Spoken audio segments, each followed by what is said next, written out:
Aïe les dragons, bienvenue à la taverne de Ludo. Voici la sélection de cet épisode. Bon jeu.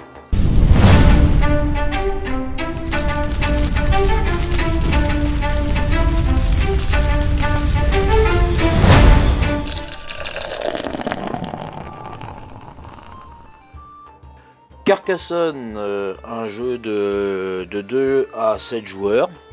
Donc un jeu où on va poser des tuiles qui va former notre royaume et pouvoir scorer. Donc celui qui a le plus de points gagne la partie. La partie s'achève une fois qu'il n'y a plus de tuiles. Donc à bien respecter les positions des tuiles. Les tuiles doivent se raccorder à... comme ça, voilà, la ville va à la ville, les champs vont aux champs, les routes vont aux routes. On ne peut pas raccorder en fait un bout de ville sur une route, ce n'est pas possible. Donc pour jouer c'est très simple, le premier joueur va piocher une tuile, va la révéler et va venir la poser. Ici il a le droit donc de soit mettre un nippon ou pas sur la ville. Donc le nippon devient chevalier et la ville lui appartient. Les autres joueurs ne pourront pas mettre de nippon sur les cases adjacentes à cette ville-là. Donc j'ai fini mon tour, c'est au tour de l'autre joueur. L'autre joueur joue, donc il peut venir ici. Et là il a le choix, pareil, soit de mettre un chevalier, soit de mettre un voleur qui va sur la route. Et il y a plusieurs sortes de tuiles, donc les villes, comme là. Toujours une ville, les routes, toujours des routes. Voilà, on essaye de bien raccorder tout comme il faut. Et voilà, les églises. Donc pareil, on va pouvoir mettre un nippon au niveau de l'église pour qu'ils deviennent prêtes. Et donc gagner des scores par rapport à ce qu'on aura fait dans la partie. Pour gagner, quand on met un nippon en tant que prête, il va falloir remplir les 9 tuiles qu'il y a autour de l'église. Donc comme ceci, par exemple, là je peux pas, comme ça. Voilà. Ici j'ai rempli la condition pour reprendre mon nippon et scorer 9 points. Donc là je vais avancer sur mon plateau de 9 points. Quand j'aurai fini la ville, par exemple ici, voilà, on va pouvoir compter les points. Donc une ville c'est 2 points par tuile dans la ville. Donc ici on a 2, 4, 6, 8, 10 points pour la ville, plus les boucliers qui ramènent 2 points supplémentaires par bouclier dans la ville. Donc là j'ai 14 points supplémentaires. Donc je montre mon nippon de 14 points sur le plateau. Dès que les tuiles sont finies, la fin de partie est enclenchée et c'est celui qui a le plus de points qui gagne.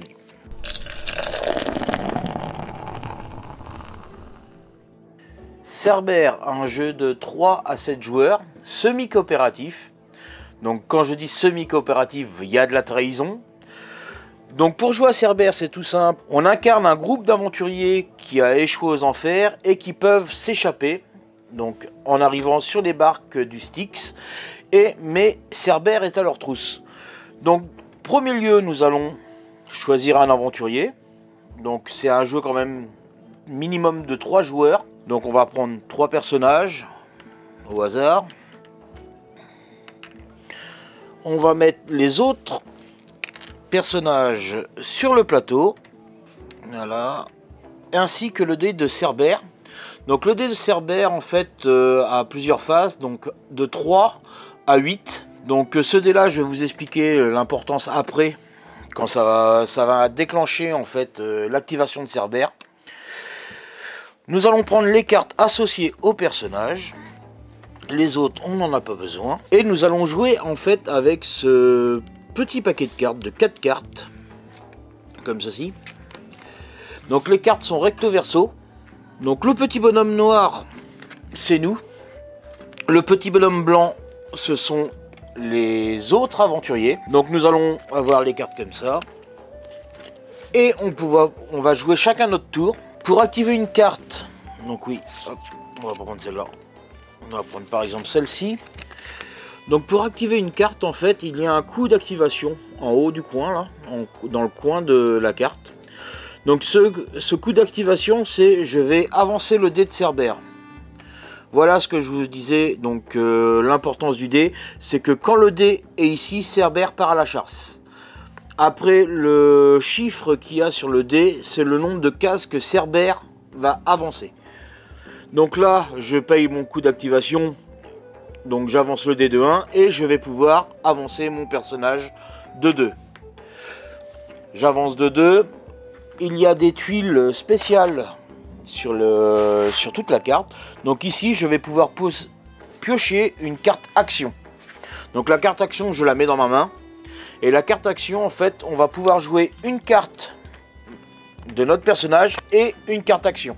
Dans notre tour, on ne va pas pouvoir jouer plus de cartes. Donc les cartes, comme ça, il y en a différentes. Donc là, c'est sacrifice, c'est pas le meilleur des cartes, mais hop, il y en a plusieurs comme ça. Donc elle va permettre justement d'aider à avancer, d'aider à reculer le dé de Cerbère, mais aussi des fois à faire avancer nos adversaires. Mais en contrepartie, on gagne que Cerbère ne court pas après. Donc voilà quelques cartes. Donc ici, si je choisis d'utiliser cette carte, donc j'ai avancé mon dé.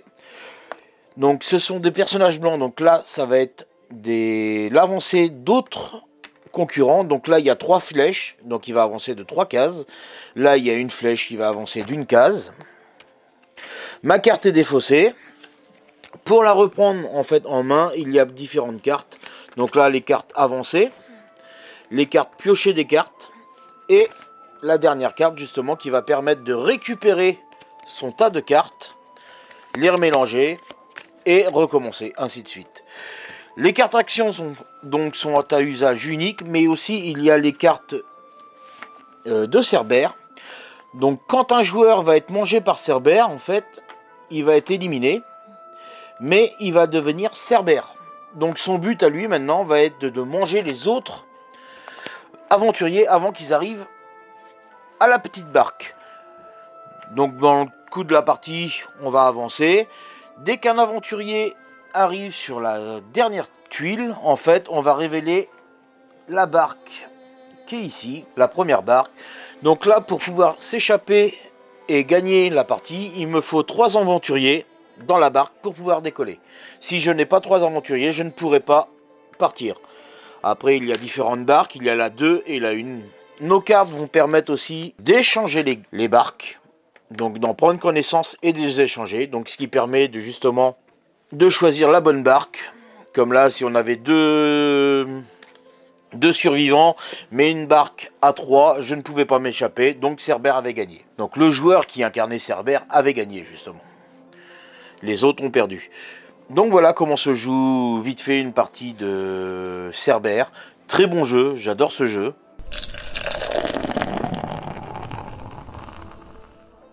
Last Bastion, un jeu purement coopératif de 1 à 4 joueurs, où on va incarner un des 8 héros, que ces héros ont volé des artefacts au Seigneur des Ténèbres, et ils se sont retranchés dans le dernier bastion de l'humanité.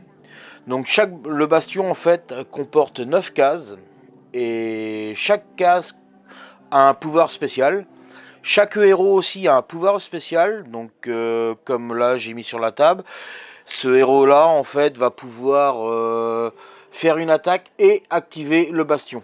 Le tour de jeu se passe comme ça, donc déjà en premier temps on mélange, donc ceci, il y a plusieurs généraux,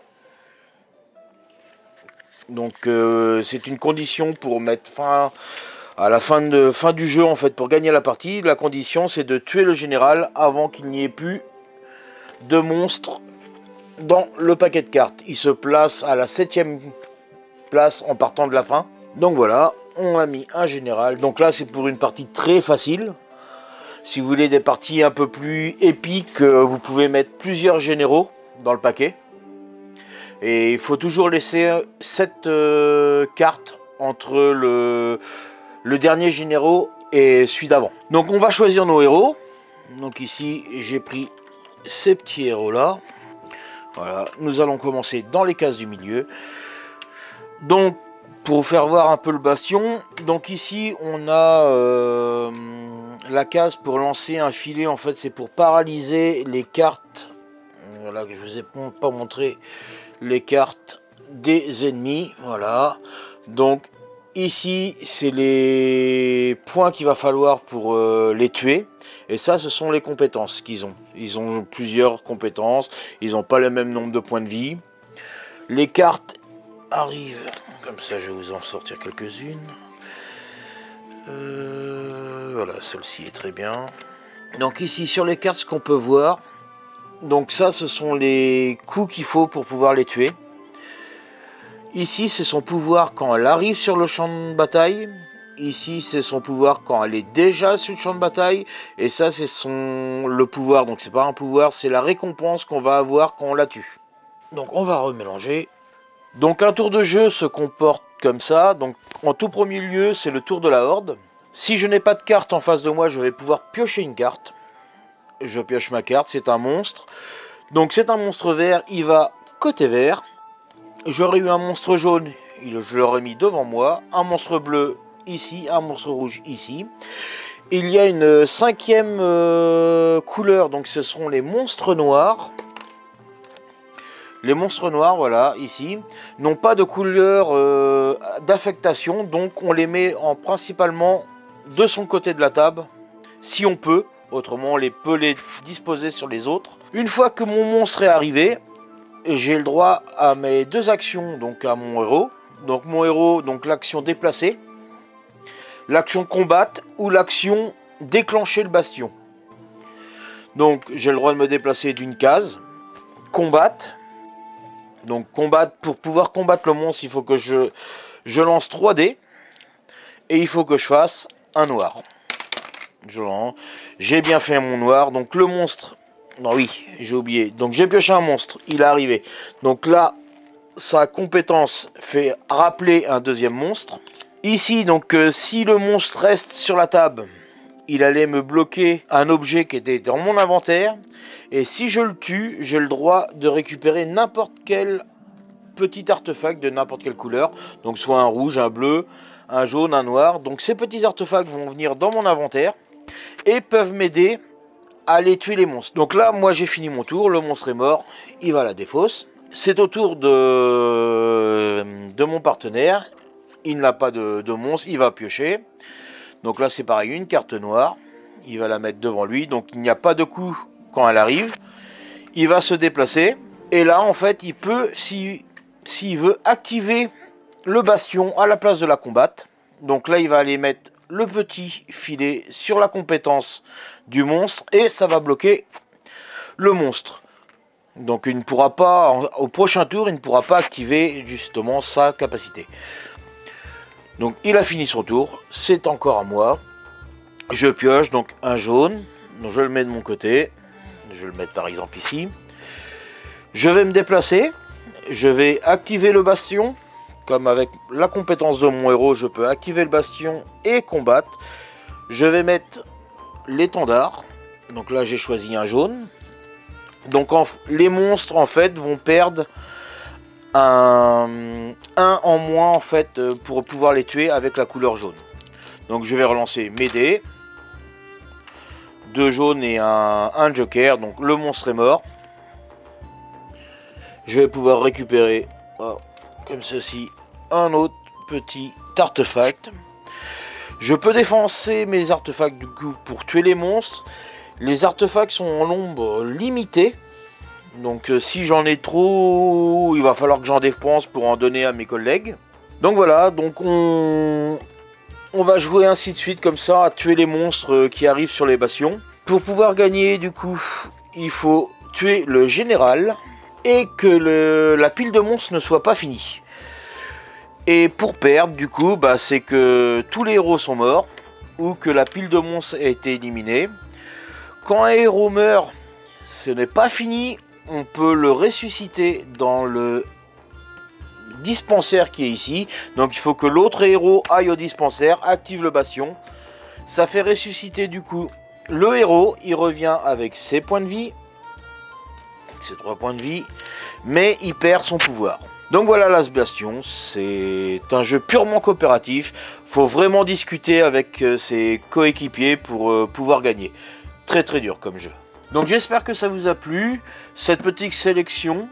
Donc ici un jeu plus compétitif, les enfants de 5-6 ans peuvent y jouer.